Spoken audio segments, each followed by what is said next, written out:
all you need to do is press one of the buttons and hold it until it starts blinking, which is usually 10 seconds or less. That means it's ready to connect to the Zigbee hub. You can see now it's red when it's on, and when you press it, there should be a blue, and that should be a blue as well.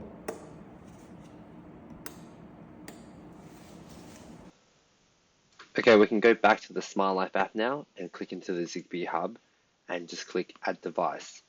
Now, in the background, they're going to be searching for that Zigbee light switch, and because you held it and it started blinking, it's ready to pair, and as you've seen, it's popped up. All you need to do is click Next, and then we can make some edits to it, put it in the correct room, living room if you'd like, and then Next again. And now we can pretty much turn the lights on and off via our phone and manually as well. And you can even change the lights as well. So I'll show you how to change the light setting and what appears in real life. Nothing is on, there's no color, no light. On is red. So there's another option we can choose. So same thing for this one.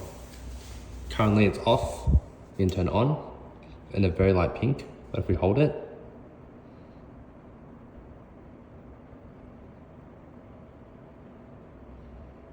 it starts flashing blue and pink or red, and we're ready to connect it to the home.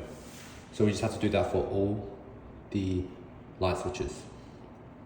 But the hack is, you actually don't have to connect them one at a time, you can make them all blink at the same time. So hold them, and all of them can be blinking at the same time. And then you just have to go to the app and connect it at one go.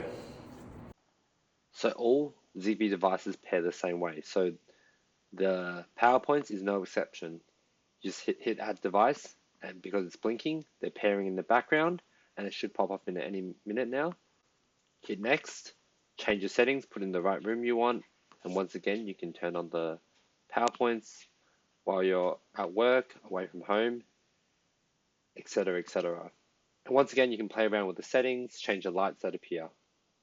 So we've got 2 outdoor lights here, and come through.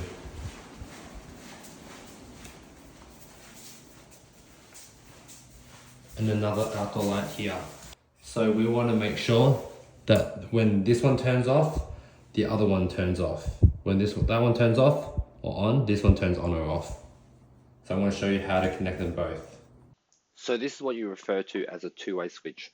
What I've done is I've gone to both the backyard light switches, held the buttons on both of them until they both started flashing. So both of them should pop up simultaneously.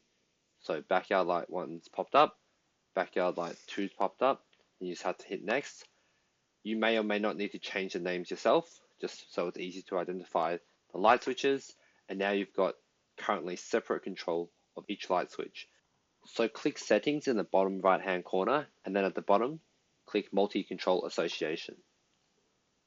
Next, we are going to connect Backyard Lights 2 with Backyard Lights 1. So if found it, select it, click Switch, and the multi-control group is formed. Simple as that. Now we can go back and make sure it's working. You can do this manually or on the phone. So while we're here, I'll show you how to connect these lights to a room and assign them to a room. So for example, I'm just going to put this in the living room because that's where I was before. Put backyard lights 1 in the living room. I could put it anywhere I want, honestly, but this is just an example. And then I'm going to do the same for backyard lights 2 as well. So I'm just going to click through it, select edit, and then hit living room as well. So now when we go back to the home screen, we can go room, we can see everything in the living room now. And if we turn it on, everything turns on. And if we turn it off, everything turns off.